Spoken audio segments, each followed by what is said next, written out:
우리 딴지꾼들 안녕하세요. 딴지쟁입니다. 오늘의 딴지는 대한민국 사회에 큰 충격을 주었던 성착취 영상을 제작하고 이를 공유한 조주빈의 N번방의 여파가 채 가시기도 전에 또 다른 N번방 사건이 밝혀져 우리 사회에 경각심을 주고 있습니다. 게다가 한 사건도 아니고 유사한 두 개의 사건이 발생했습니다.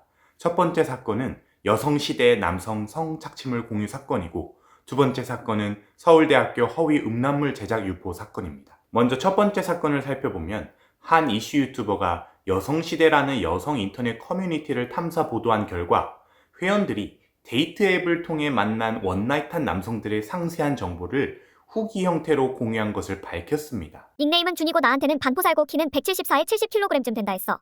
너무 잘생겨서 사진 도용인지 궁금해 이름 미음지읒이라고 하고 카톡 넘어왔거든. 이 남자 만난 여시 있어? 라는 식으로 남성의 신상 정보를 공유합니다. 그리고 수많은 여성들은 이 남성에 대한 신상 정보를 풀어놓으며 만났던 후기를 적기 시작합니다. 그런데 여기에는 미성년자와 외국인도 포함한 다양한 남성들의 사진과 신체적인, 특히 성적 특징을 아주 적나라하게 언급한 내용이 포함되어 있었습니다. 심지어 약 3페이지 분량의 미군 신상 정보가 자세하게 적혀 있었다고 합니다. 이러한 사실은 미국 인터넷 커뮤니티에도 공유가 되어 주한미군들의 개인정보가 한국 여성 커뮤니티 사이에 공유되고 있음에 미국에서도 큰 화제가 되고 있습니다. 이에 미국은 이를 주한미군에 대한 범죄로 인식하고 법적 대응을 검토 중이고 한국에서도 큰 이슈가 되어 현재 경찰이 수사에 착수한 상황입니다. 다음으로 두 번째 사건은 서울대학교 졸업생인 남성들이 후배 여학생들의 얼굴 사진을 다른 여성의 몸에 붙여 합성한 허위 음란물을 만들어 텔레그램을 통해 유포하고 이를 보고 음란 행위를 한 사건입니다. 이를 최초로 발견한 피해자는 고소를 진행했지만 경찰은 수사가 어렵다는 식의 답변을 하였고 고소 6개월 뒤에 피의자 특정 불가라고 하며 수사 중단을 통보했다고 합니다. 이후 추가로 피해자들이 있다는 것이 확인되자 피해자들이 직접 수사를 하는 지경에 이르렀고 공통점을 찾은 결과 딱 한 명이 피의자로 좁혀졌으며 이러한 내용을 경찰에 제시하고 재수사를 요청했지만 경찰은 적극적이지 않았습니다. 그래서 검찰에도 이의 신청을 제기했지만 검찰에서도 기각을 당하며 이대로 이 사건은 묻히는가 싶더니 법원에서 극적으로 공소 제기를 결정하기에 이르면서 해당 사건이 수면 위로 떠오를 수 있었습니다.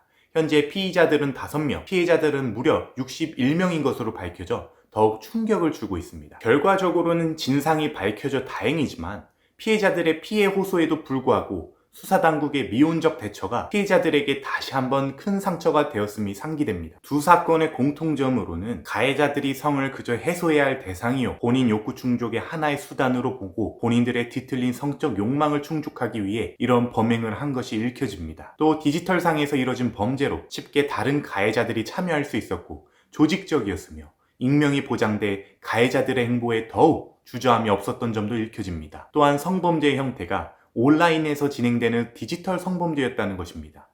디지털 성범죄의 가장 큰 무서움은 그 가해의 흔적들이 영구적으로 남아 인터넷상을 떠도는 것입니다. 그래서 끊임없이 피해자를 괴롭히고 고통과 지옥 속에 살게 합니다.